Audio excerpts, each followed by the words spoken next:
Okay, it is 6 p.m. on Monday, April 3rd. I'll call to order this regular meeting of the Winooski Liquor Control Board. Please join us in the Pledge of Allegiance, led by Deputy Mayor Thomas Fenner. I pledge allegiance to the flag of the United States of America and to the republic for which it stands, one nation, under God, indivisible, with liberty and justice for all. Thank you. So we have 5 licenses on for approval. Onion City Chicken and Oyster, Missouri Loves, Mule Bar, Grazers, and Our House. Any comments from staff? Good evening. No. Okay. These are all existing places, no concerns. Does anyone have a question or concern about any of these? All right. I would take a motion to approve all of them together. So moved. Second? Motion by Thomas, second by Charlie. All those in favor, please say aye. Aye. Motion carries. Actually, some of the business owners are on Zoom, so if you wanted to say anything, feel free to raise your hand or use the chat, but you are also not obligated. Okay, we are all set then. That is the end of the Liquor Control Board agenda. Do I have a motion to adjourn? I have a quick clarifying question. So we reviewed the first and third.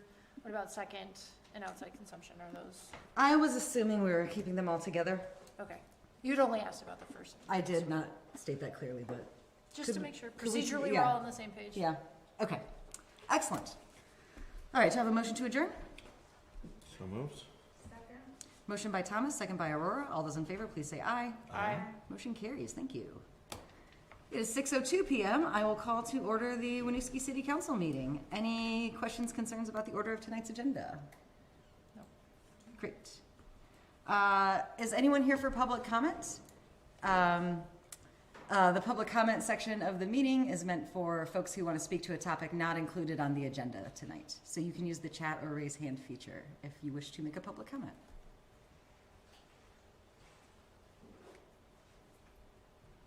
Okay.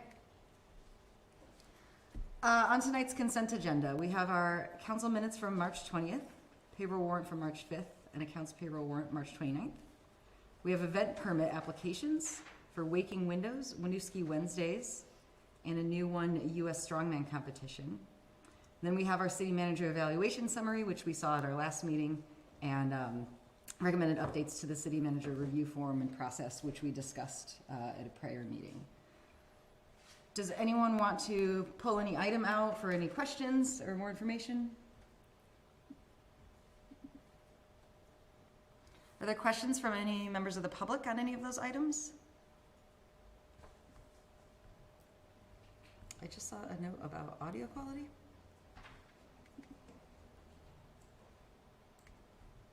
Okay. Hearing no concerns, I would entertain a motion to approve all 5 of the consent items. So moved. Motion by Aurora, second by Thomas. All those in favor, please say aye. Aye. Motion carries. Thank you. So let's move on to council reports. Aurora, would you like to start? Sure. I don't have anything to report since our last meeting. The Safe, Healthy, Connected People and Inclusion and Belonging meetings will be next week, however. So if folks are interested in attending either of those. Safe, Healthy, Connected People is on Tuesday the 11th, and Inclusion and Belonging will be on Thursday the 13th. Excellent. For updates, I don't have anything for the Municipal Infrastructure Commission. The Finance Commission met on the March 28th and just went over priorities and strategies for our council retreat on May 13th. Lots of discussion about current TIF and ARPA funding commitments, opportunities for incentivizing housing density increases, in addition to what the Planning Commission is already working on. There's, I'm sure you'll get into the meetings next week, but the commission chairs will be meeting on Monday the 10th. I know there'll be further discussion about priorities and strategies from the various commissions there. The Municipal Infrastructure Commission has their next meeting on April 20th. That'll be a joint meeting with Safe, Healthy, and Connected, and that'll be likely at the pool, if there's space, for all of us to fit. There's, to my excitement, a pickleball tournament hosted at the school this weekend that I will be participating in, so love to see some of our other counselors there. But we'll see. So those are updates for me. Thank you.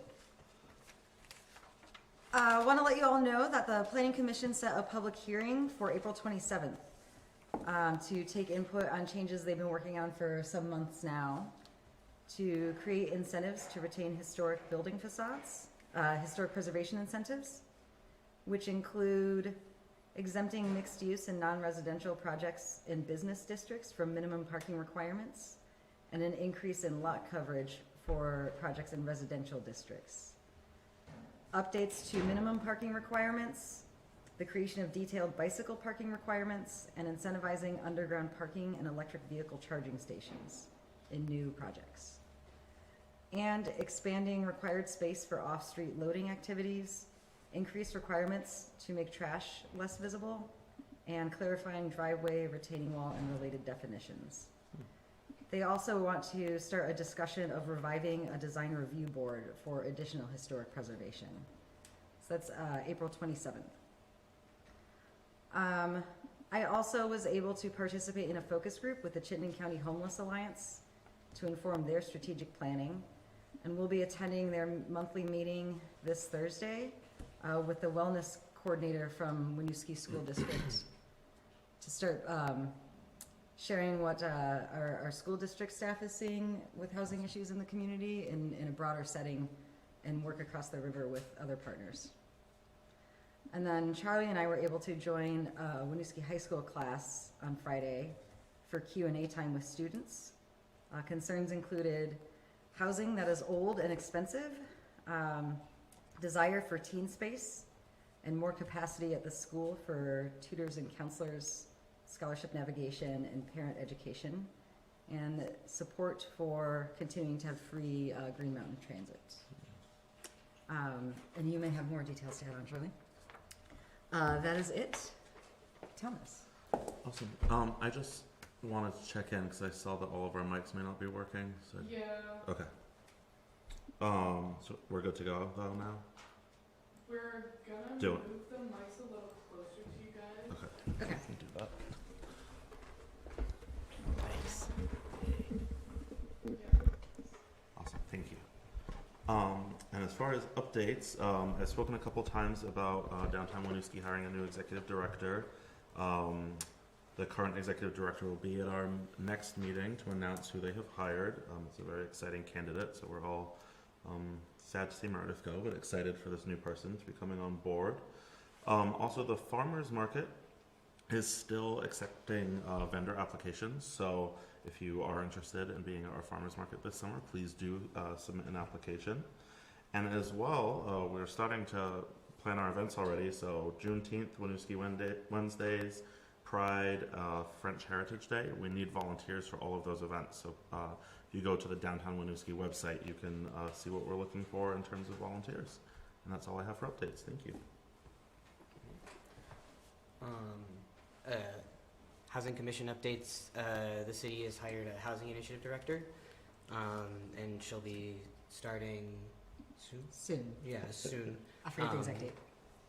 And the meeting was moved from last week to this coming week. It'll be on Thursday at 6. And those are my updates. Excellent. All right, thank you.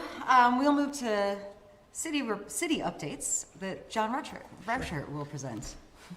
So filling in for the city manager tonight, she'll be back later this week. So just three brief updates. So first one is just a reminder that the city clerk's office is currently experiencing a staff shortage and has changed their regular hours, typically 8 a.m. to 4 p.m. And that's going to be on Monday, Wednesday, Thursday, and Friday, closed on Tuesdays. Second update is regarding the Exit 16 DDI VTrans project. So technically in Colchester, but right on our northern border. So They will be conducting some drilling and blasting activities along US 2 and 7, so Main Street, just north of the school, between South Drive and Mountain View Drive. And just a few notes on that. So all users should expect some delays through that area. Blasting is anticipated to begin this week and continue for approximately 2 months. Blasting work will be weather dependent, so obviously rain, there won't be any blasting. And up to 2 blasting events will take place a day and will be restricted to weekdays, Monday through Friday, and excluding holidays. And that's going to be between the times of 9 a.m. and 2 p.m. It's not that exciting. There's not going to be like visible explosions and things like that. You've probably seen the mats that are out there, so you know, it's not going to be as intense as it might sound. It's not going to be loud, and there shouldn't be any impacts to buildings, things like that. So, and then you can also follow any updates through the exit 16ddi.vtrans projects.vermont.gov. They have a pretty robust website with updates on how the project's doing. And then the last update is hot off the presses. So this is to give some recognition to Nate Eddy. So Nate is our librarian down on the Malletts Bay OCC lot. So I believe it was today he was awarded the Sarah C. Hagar Award, which is awarded to librarians that show outstanding service or significant contribution to the field of librarianship in Vermont. So this is through the Vermont Library Association during their conference awards today. So I want to give some recognition to Nate for just continuing outstanding work down there in our little library. Awesome. Well, and that's all the updates on the city side. Thank you. So we'll move into our regular items, and first up is on for discussion or approval, the Chittenden Solid Waste District fiscal year 2023-24 budget presentation. Paul, can we bring Sarah Reeves over, please? Is there anybody else in attendance? I don't. Oh, and Jen Holiday. Oh, we can't hear you, Sarah. Might be on our end. Oh. That work? Okay. Thank you very much. Thank you for this time. I appreciate your putting me early in the spot on your agenda. I'm sure the meeting's first tonight, so I always appreciate that for sure. I do have a brief PowerPoint. If I could share my screen, if that would be okay. I think you can. Yeah, just give me 2 seconds, sir. Thank you very much. Appreciate that. Okay, you should be good to go. Awesome. Adjustments here. Okay, thank you very much. And as mentioned, my name is Sarah Reeves. I am the Executive Director for the Chittenden Solid Waste District.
take another look before we throw something away and just double check and make sure that it can only be put in the trash. You have a question?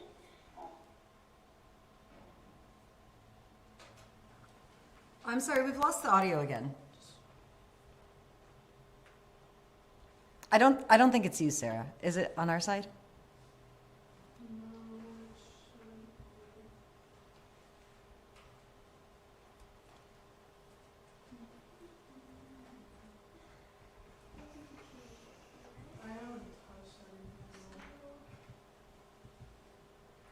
Sarah, can you just speak once more?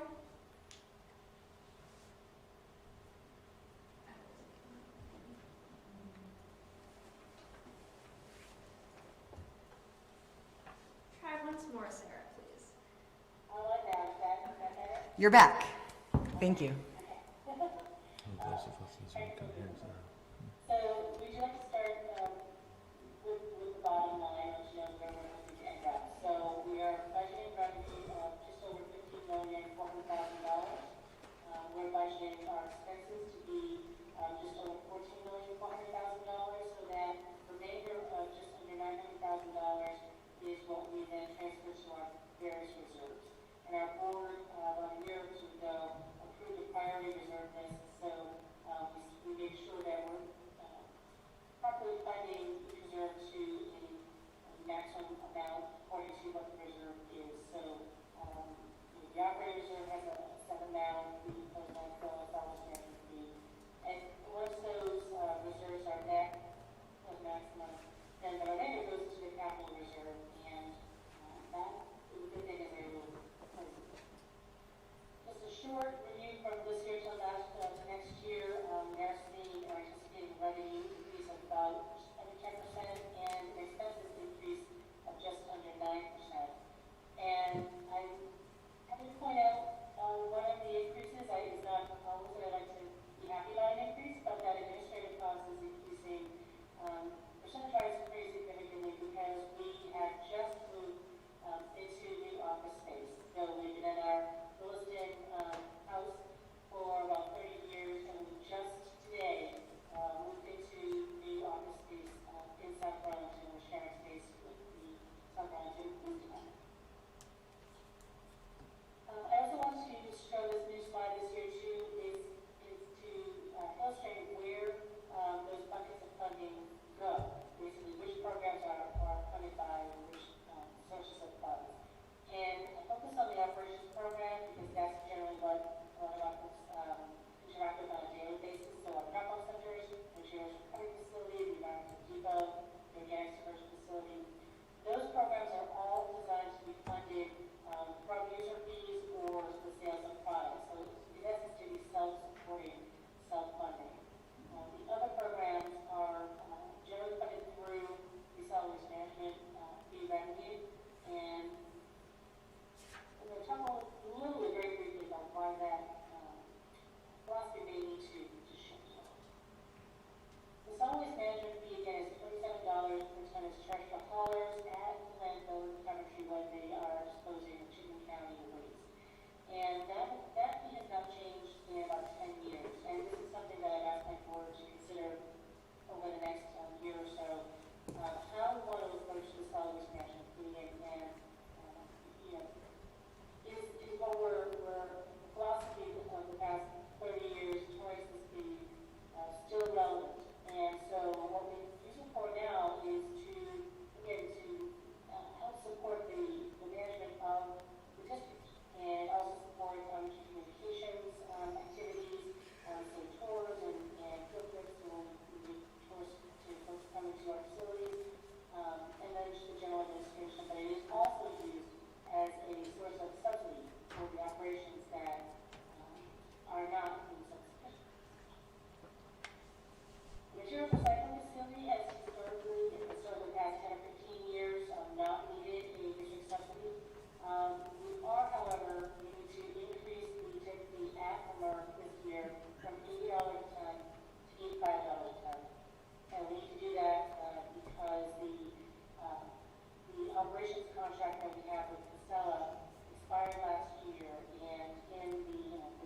contract, our fee went from $45 a ton for an operations fee to $70 a ton. So that 55% increase, clearly quite dramatic, and we are seeking to recover some of that expense in a small increase to the tip fee. That increase started on March 1st. We are covering the increase through the end of the fiscal year, so this tip fee increase will start on July 1. We are budgeting for a accelerated service recycling revenue. The market is stable, but it is still slightly suppressed. So we are not looking for the banner year that we saw just 2 years ago. You can see in that first column, we realized almost $4 million in material sales just out of the market. And everyone in the industry recognizes that that is an anomaly. Or was an anomaly. So we are back to our conservative numbers again for our estimates. At the organics conversion facility, again 2 years ago, was also a pretty good year. You can see that bottom line in the income line, we were just about break even.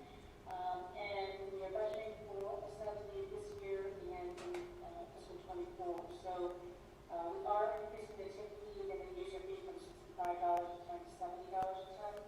And something is directly related to the loss of materials coming into our facility. When Casella built their new operation, their packaging facility in Williston about 2 years ago, much of the part of the tons that was coming to our facility were diverted to their facility. So we grabbed some of those tons back, but we're nowhere near where we were just 2 years ago.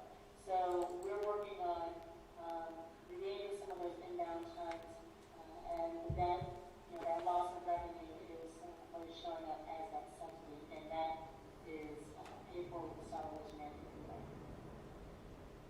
Similarly, the drop-off centers have, for many years right now, had a required subsidy.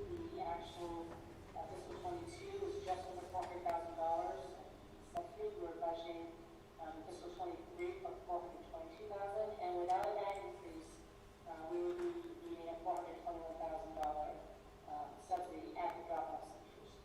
And so we are increasing bag prices, $3 for a small bag, $8 for a medium-sized bag, and $11 for a large bag. And that small bag is up to 18 gallons.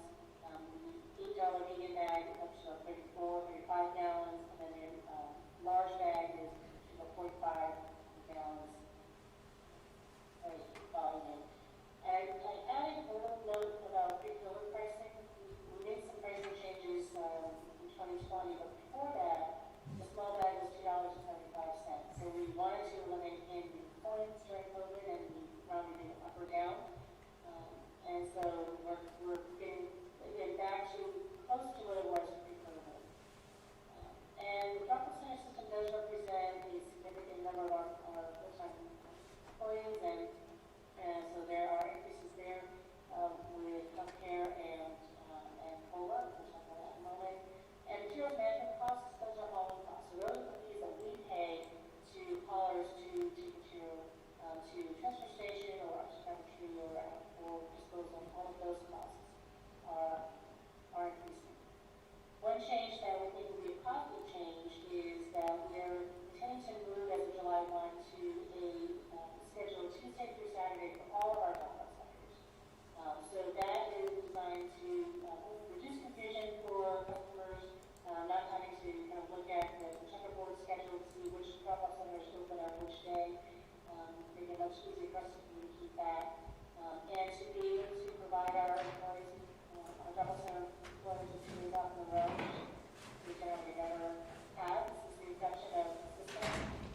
And so all of the drop-off centers, except for Heinsberg, where we are restricted by our lease, we only give a 1 day there. Everyone else will be open Tuesday through Saturday. So that is increasing hours at Milton and at Burns. So as I think everyone probably has had over the past couple of years, staffing challenges. Our compensation budget is reflecting a pretty significant cost of living adjustment of 7%. However, the total compensation for employees only up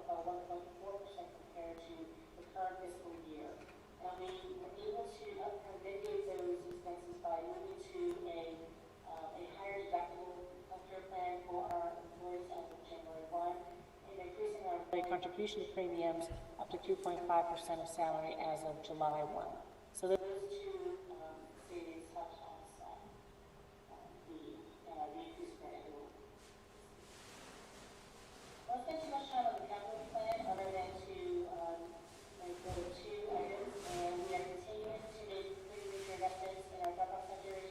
This coming year, we are scheduled to completely redo Milton, and we are also looking to expand at Burlington.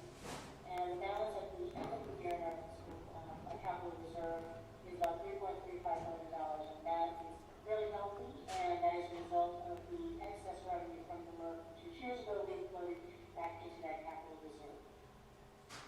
The one reserve that is questionable, and this is where thinking maybe have some creative solutions, maybe through the solid waste management fee, is our landfill post-closure reserve. So when we were created, we assumed responsibility for the landfills in Winooski, closing that and then managing care. And that closure plan is a 30-year plan, and we are at about year 28. And as is pretty normal and standard in We've lost her again. Sarah, we can't hear you. Just a moment, please. Sorry. Oh, she's back. Oh, are you?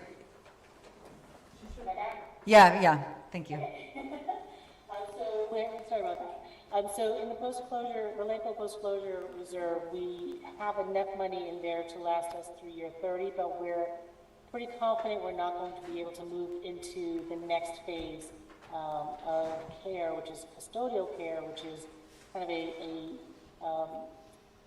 it's less active care, it's more monitoring, but we need to do some minor repairs, and we need to make sure that we have enough money if there is, for example, if we need to do any treatment of our leachate, which is the liquid that kind of filters through the landfill and collects in a tank and then gets pumped off. If we need to treat that for the forever chemicals, right, for PFAS and PFOA, that is an unknown as far as what that could look like or how much it could cost. So we don't think we have enough in reserve to manage both the necessary repairs and just kind of upgrades to the current closed landfills and to treat significantly for PFAS, PFOA. So that is a bit of an unknown right now, giving me a little option. And I also like to remind my select boards and my city councils that our charter does require us to ask for your adoption of our budget. And with that, I will stop the share and take any questions you may have, and hopefully you can hear my answers. Thank you, Sarah. Brenda, did you want to add anything?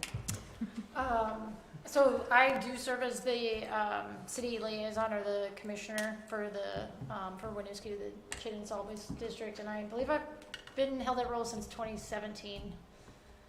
So 6 years or so, coming up on it.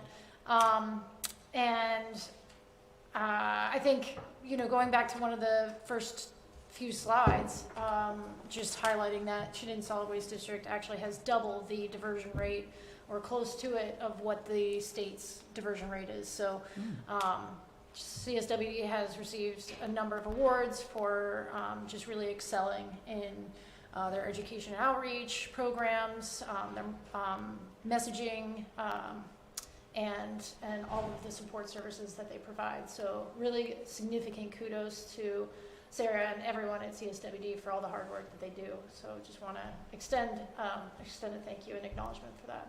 Thank you. Thank you very much. Thanks for calling that out. I also, I just want to recognize that it's a fiscally sound budget, and it seems I shouldn't say more on track.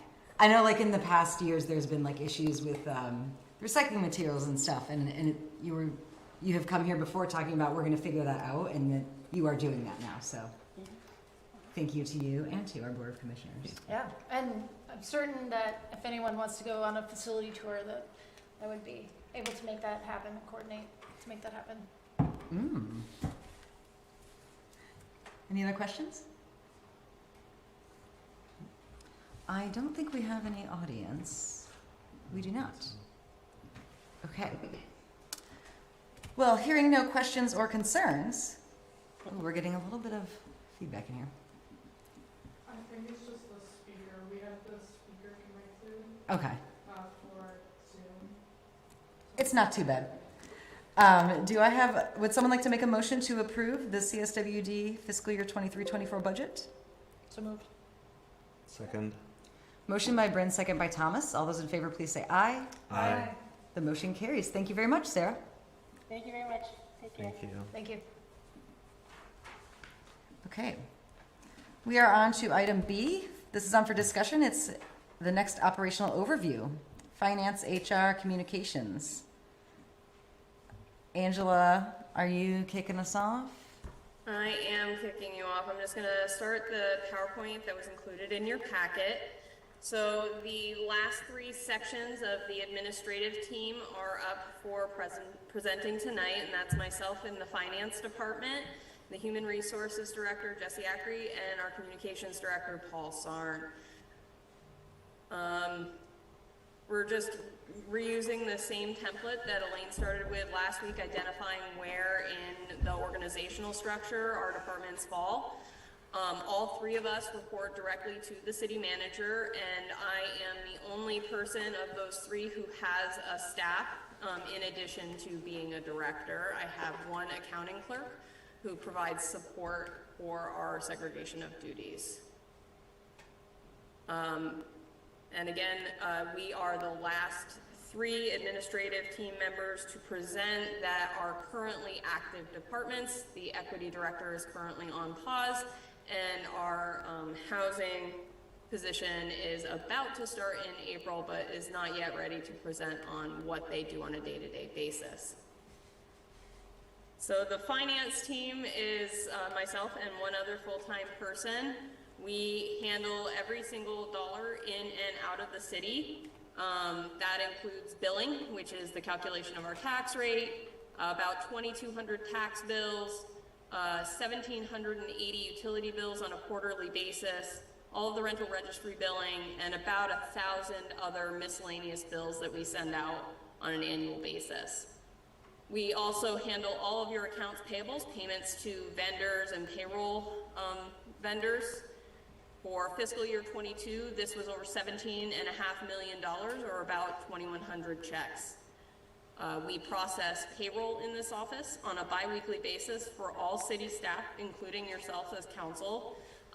We have a mix of union contracts, two separate unions, one for the Public Works Department, AFSCME, and one for our police department, which is the Fraternal Order of Police, and personnel policies that we need to consider when we do that, as well as following all federal rules and regulations for payroll. We have anywhere between 89 and 119 employees on any routine basis.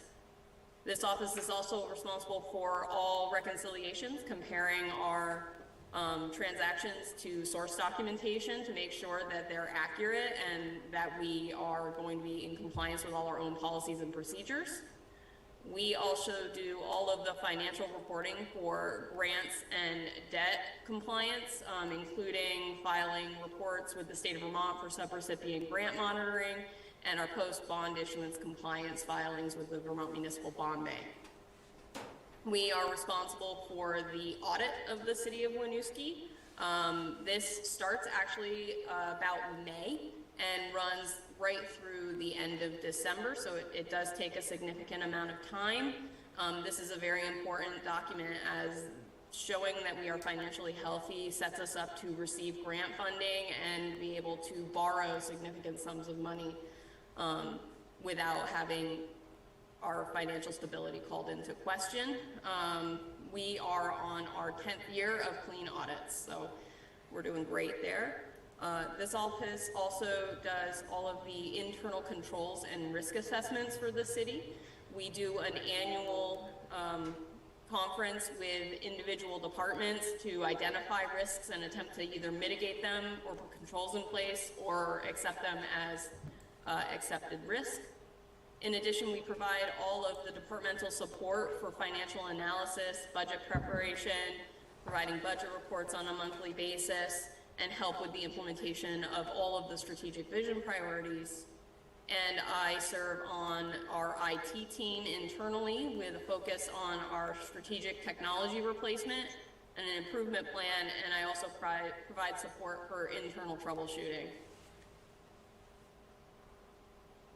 For the current fiscal year, I did make a note here that my office does do a lot of the financial support and analysis for every strategic policy and priority, but the ones that I've been focusing primarily on are the planning for the TIF expiration, the ARPA funding discussions, helping onboard the new city manager, orienting our new treasurer, Jonathan Fenney, working on updating our financial procedures, which are severely out of date and don't even reference my current position.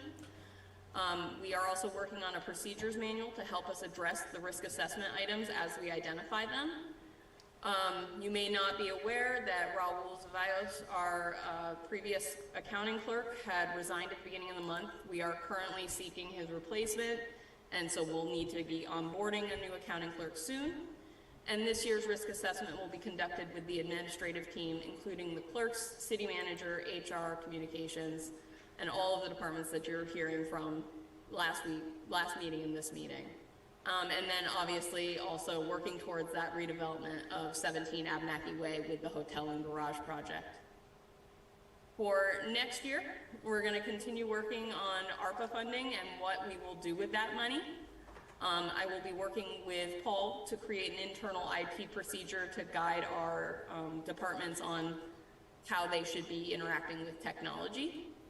We will also be coordinating for the expiration of the TIF district, including our final audit by the state auditor's office.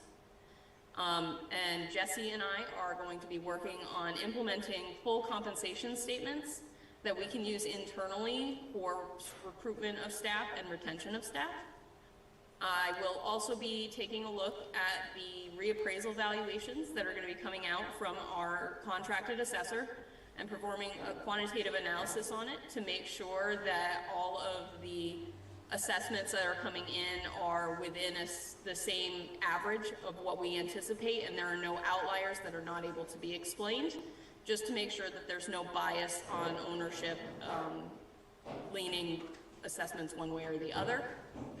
We also have received a significant amount of opioid settlement funding. Over $18,000 has been received to date, with future settlement possible.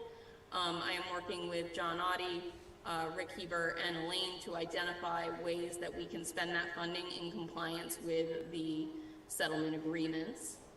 I am working to explore a purchase card program with TD Bank, which could address some timely payment issues with some of our vendors, where we are seeing things like our fuel cards be shut off due to the timing of when our warrants fall and when their due dates are. This could also be a potential revenue source for the city in the future. And then next year's risk assessment will be with the public safety team.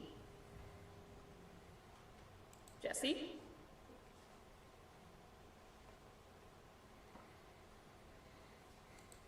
Hello, everybody. Can you see me all right? Yeah, welcome. Okay, unfortunate for everyone. Okay, I'm going to take you through just some of the functions, daily operations that I do day to day.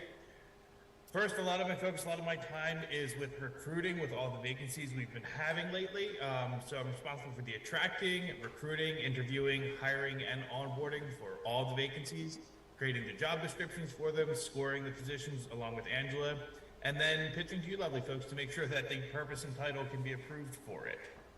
I also worry about the benefits of registration. I'm responsible for the enrollment for all new full-time staff, doing the yearly open enrollment, deactivation upon separation, and any adjustments and additions that may come up during the year, changing an address.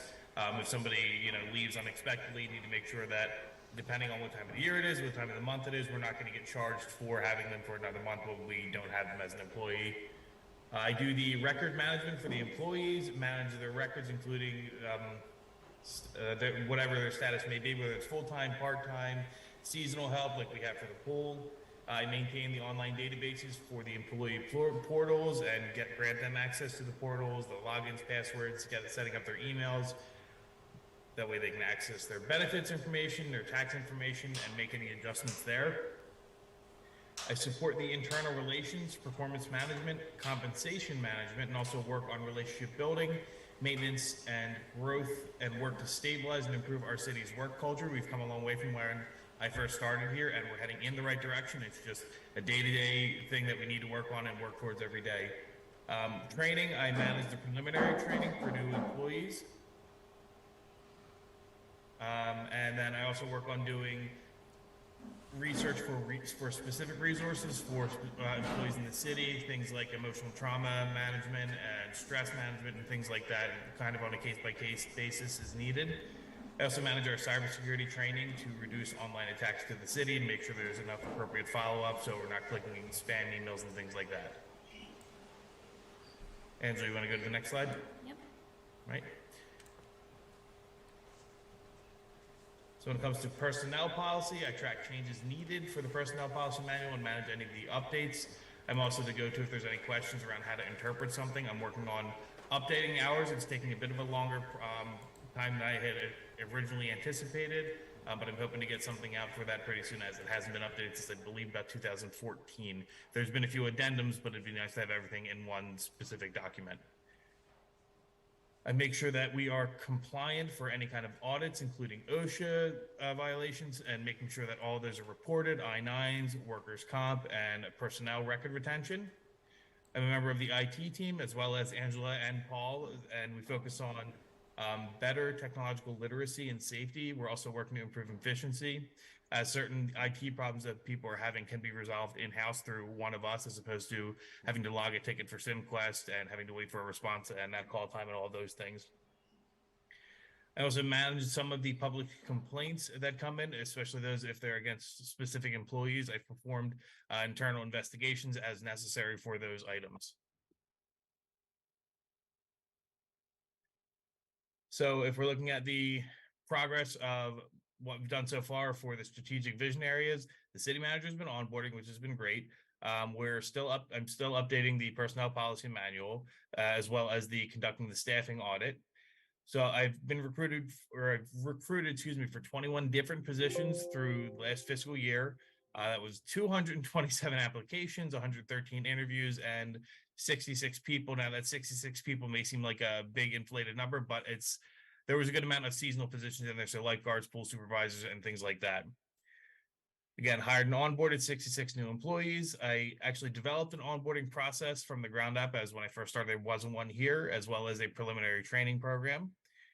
I reduced some of the obsolete plans when it came to some of the healthcare for last fiscal year, because there were just a lot of plans that nobody was using. So instead of increasing confusion and trying to help people decide what kind of healthcare they needed, that we were able to reduce plans that weren't utilized, making that a much smoother process.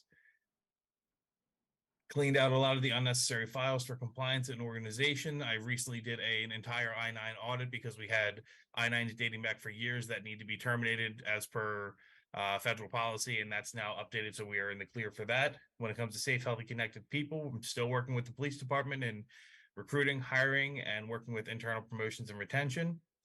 I'm working to move onboarding digitally. It's a little challenging right now as we don't have an HRIS, but we'll get there when hopefully the funding comes through for that, and when it comes to improving service through technology.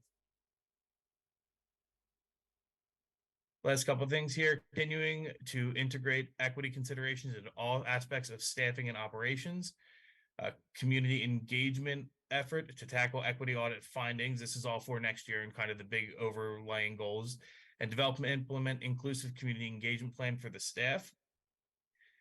I'm continuing to onboard the Housing Initiative Director. We've made that hire recently, and they'll be starting at the end of April. And I want to make sure that we have a very, very smooth and solid onboarding, as well as enough support for Jasmine to make sure that they stay here and they're successful in their role. And as we are coming on with more police stuff, we're looking to recruit, onboard, and support the new police chief, which is going to be in the works towards the end of fiscal year 24. Oh, before Paul starts, just pause real quick if there's questions for Jesse or Angela from anyone. Okay, sorry, go ahead. Hi, everybody. Good evening. Thanks so much. Everybody hear me okay? Yeah. Sorry for the audio technical difficulties this evening. So I've gone ahead and split up a sample of the communications daily operations into 4 lovely little sections here. Those are section 1, policy. So as a member of the leadership team, work on the city's internal and external communications related to strategies, policies, and procedures. Section 2, communications. This includes developing press releases, news updates, emergency alerts, managing the city's website and social media platforms, providing things like copy editing, graphic design, photography, content creation, certainly our marketing and branding functions, and project management.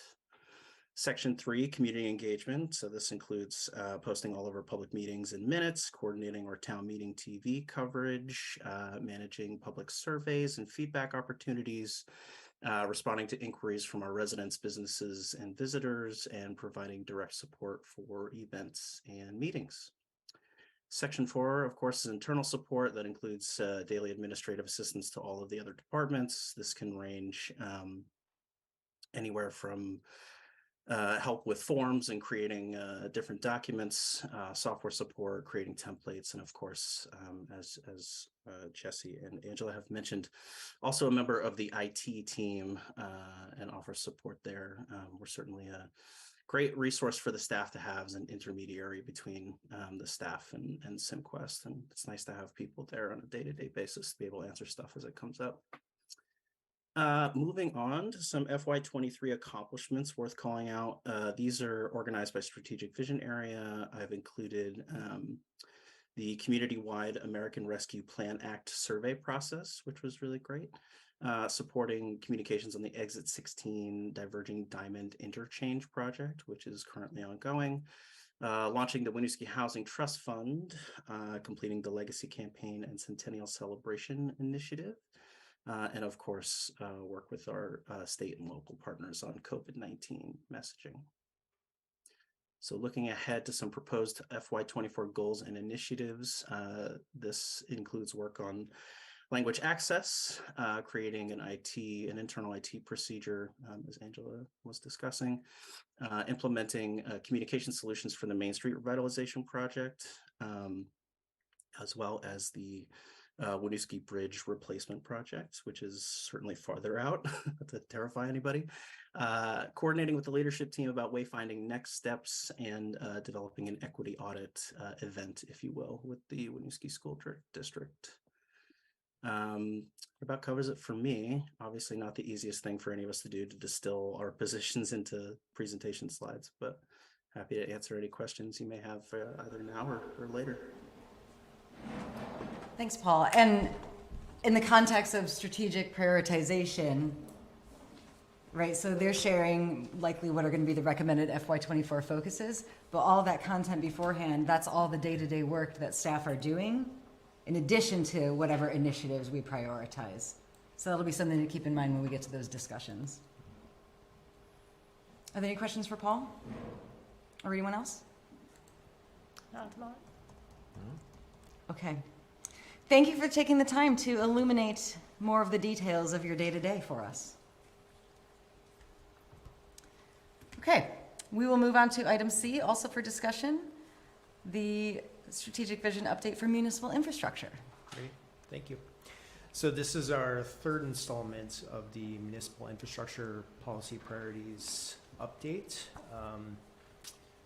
I won't go through each of these, but I will focus on, for example, the Main Street project. That's kind of where our main focus is right now. So our target is to bid the project out next month in May.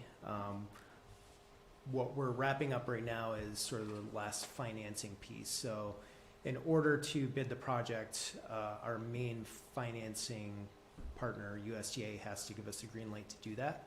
And in order to get that okay, we need to procure interim financing through a lender. So Angela and I are working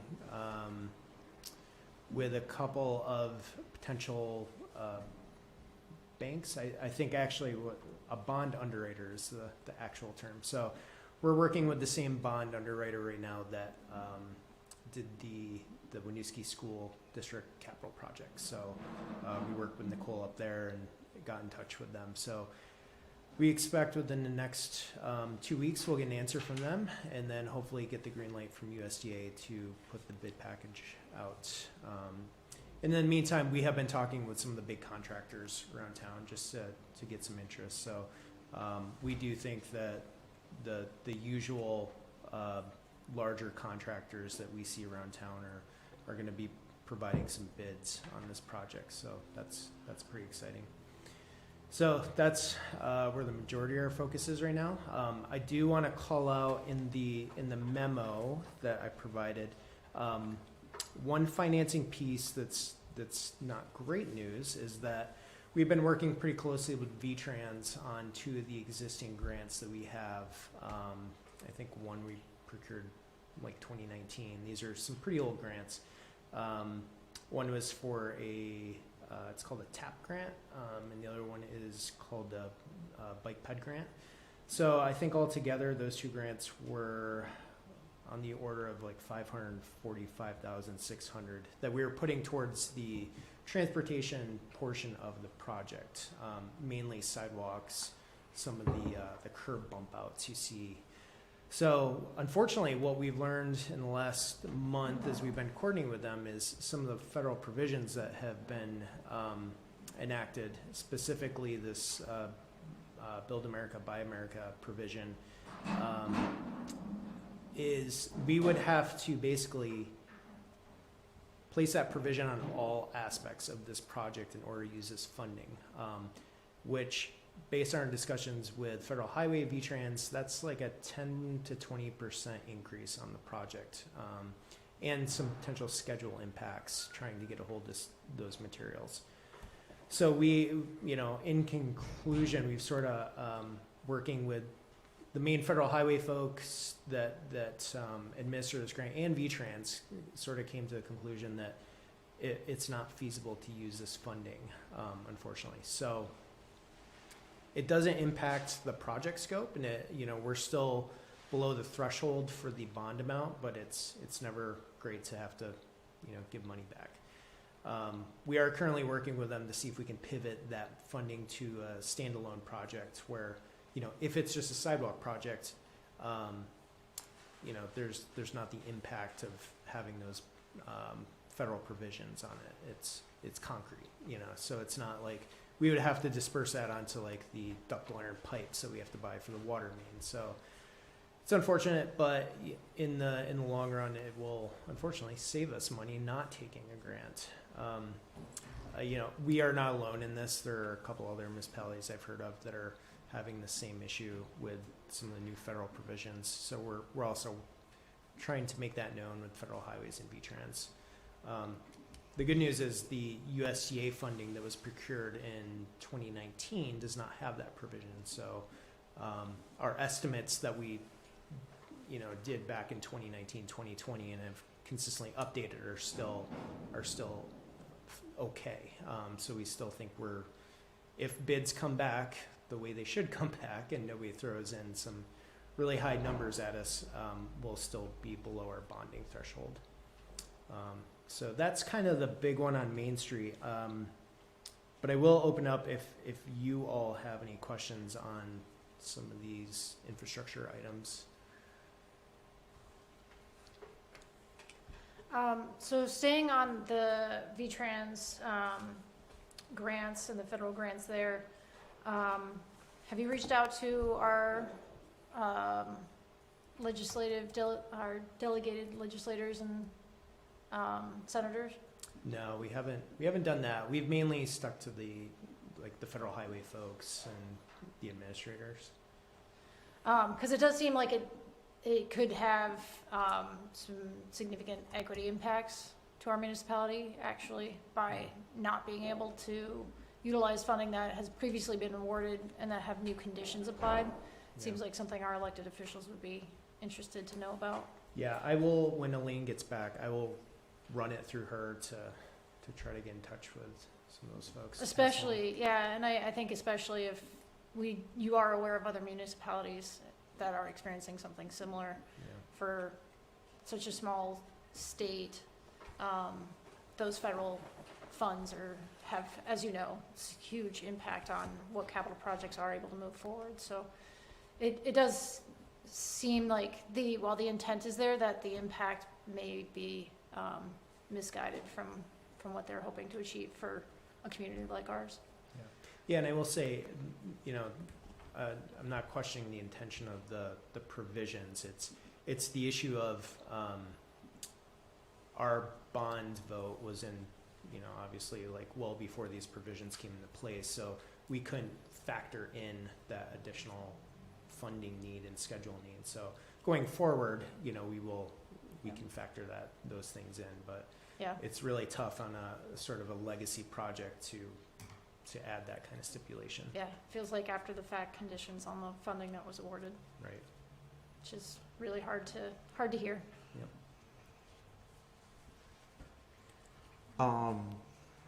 John, I don't know if, and maybe this is something that you should pass to Elaine as well. There are waivers that are available for whatever, I forget the full name of it, but the Build America, Buy America. There's a waiver process if your project is going to accrue significant expenses due to having to comply to that program. So that's something that possibly we could look into. Yeah, I'll run that through the city manager. We did try a couple different avenues with federal highways and V-Trans to retain that funding. So going as far as like breaking out the scope into its own little project, and there's a couple other like smaller items, like you have to hire different inspectors to do the work, and it became logistically like it just wasn't feasible. But we did try to pursue that, but maybe with the help of Elaine and getting some of our state folks involved, they can push that. And actually, so Councilor Judge, I should mention too, I am more than happy to meet separately to go over any of these items too, because these are probably new. So if you're interested, doors always open. Thanks. I have a question about, just a couple little questions about some of the other items. The first one, excited to see it, the kind of having a more set process around ADA complaints. I was wondering about, and this maybe it doesn't come up as much, but if there are complaints that come up around like accessibility and hiring and accessibility and communications, kind of or how those get routed. Yeah, so the ADA, any complaints related to ADA, whether it be communication, like not being able to access the website properly, or as you mentioned, like any sort of hiring issues. So that can all go through this process. And then I am the public works director myself. I am the ADA coordinator, because a lot of the requests that we do get are related to more infrastructure related things. So anything that comes in that's more administrative like that would get funneled to the appropriate staff person. So it does work basically for any and all ADA type of issues. Okay, Yeah. awesome. That's good to know. Just wanted to know those details too, especially thinking if there are, like we hear a resident complaint, knowing where to direct them. I was wondering, with the lease of the Winooski Senior Center, and this might not be you note that it runs through 2043. Would that lease, if there are potential other owners, buyers of the property, they could ask to renegotiate that, but do we have to renegotiate it? Or is it, I guess? They would have to ask us as city council, because we make Gotcha. land decisions, and we could decline to make changes. Yeah, and I will say Ray's on screen right now. So this memo was a collaboration. Some of these items obviously Okay. fall into Ray's shop. Some of them fall into even our planning director's shop. So I think Ray and maybe Elaine may have added this language in on the memo. Yep. Yeah, and Christine, you're spot on that, you know, if there were to be a renegotiation of that lease, that would come back through council for approval. So you all would see that before anything changed. But my understanding, and I would want to kind of vet this through legal if we got to this point, but my understanding is that lease will transfer with the property to the new owner. And so there's no impetus for us to change anything necessarily if the property transfers, but it might be an opportunity for us to revisit that lease with a new owner and decide from there what we want to do. Okay, thank you. That was kind of my understanding, but it's helpful to know just the little details too. I appreciate that. Those were my 2 questions. I wanted to go back to the ADA transition plan. What is like that, the transition plan's output? Like what are we using that to do? So the transition plan is a living document that will outline, to start, because we can have the Chittenden County Regional Planning folks do it at no cost, mainly on the transportation assets. So what it will do is there's a couple components. One is inventory all of the applicable components. So for example, curb ramps, they have an ADA sort of component to it, like what the slope is. So they will inventory it, see if it meets ADA compliance or not. And if it does not, we will inventory it and say, okay, this needs to be repaired. The other components of the transition plan will say, okay, what are the priorities of the inventoried items that need updating to meet ADA compliance? And then there's also sort of an estimate, like a cost estimate portion of it. Okay. So it's basically identifying like, okay, these things need fixed, and when are you going to do it? How much is it going to cost? And ultimately, it will include all city ADA associated assets. So our facilities, for example, is the door push button working? Is it in compliance? Is the height correct? Mm-hmm. So that's why it will change quite a bit over the next few years, because hopefully we'll be continuing to add as we sort of build it out. Okay, that's exciting. I think this ties in nicely with our existing transportation master plan, which sort of says where the community sees the need for changes. Mm-hmm. Then here's the actual, like, here's where you're legally required to do them. Right.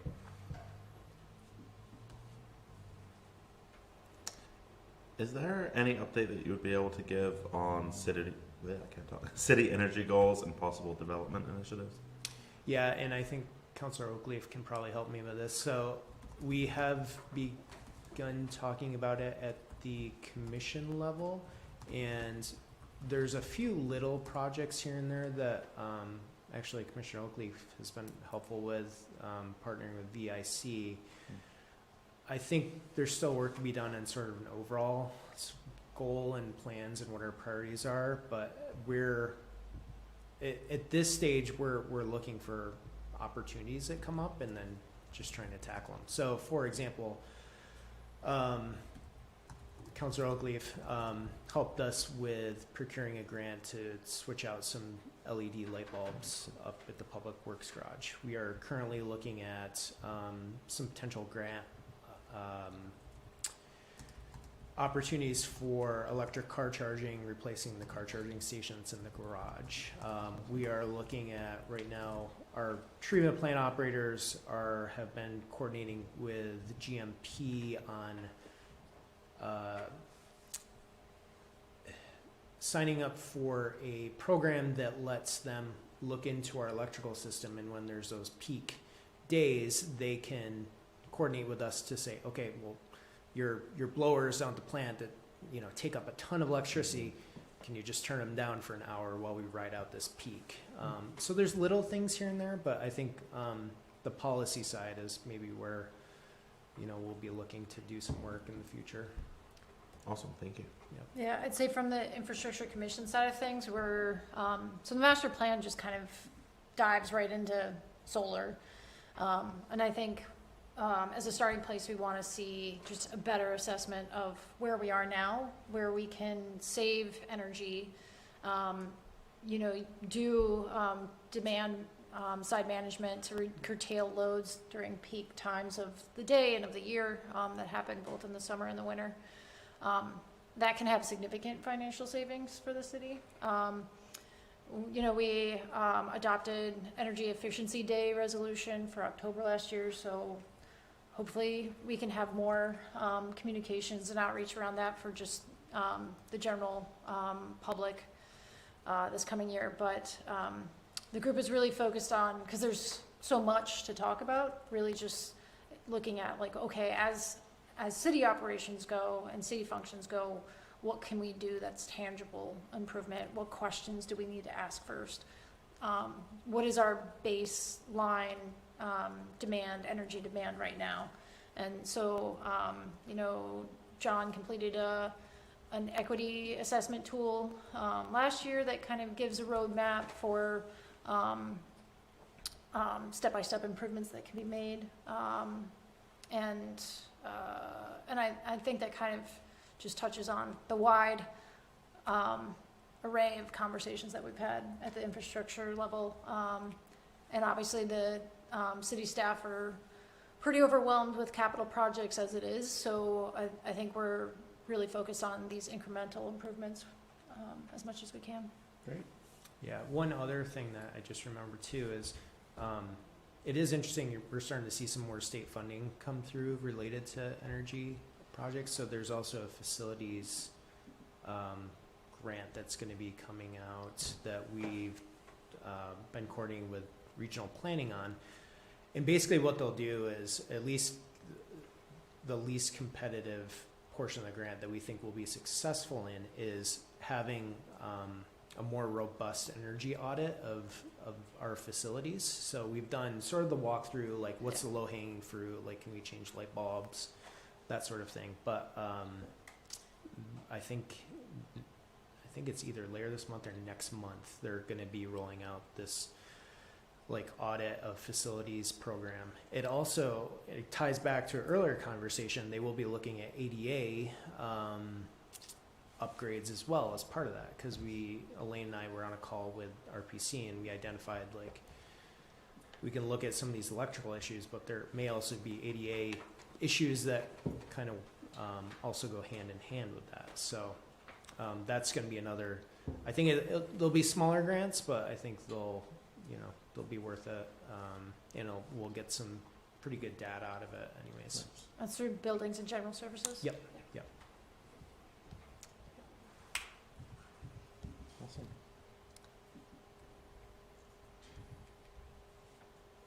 Are there any questions from members of the public? You can use the chat or raise hand feature.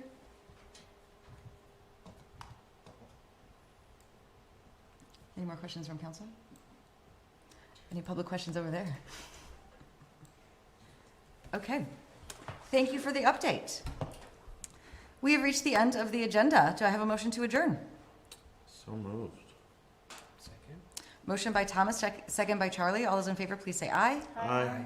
Motion carries. Thank you.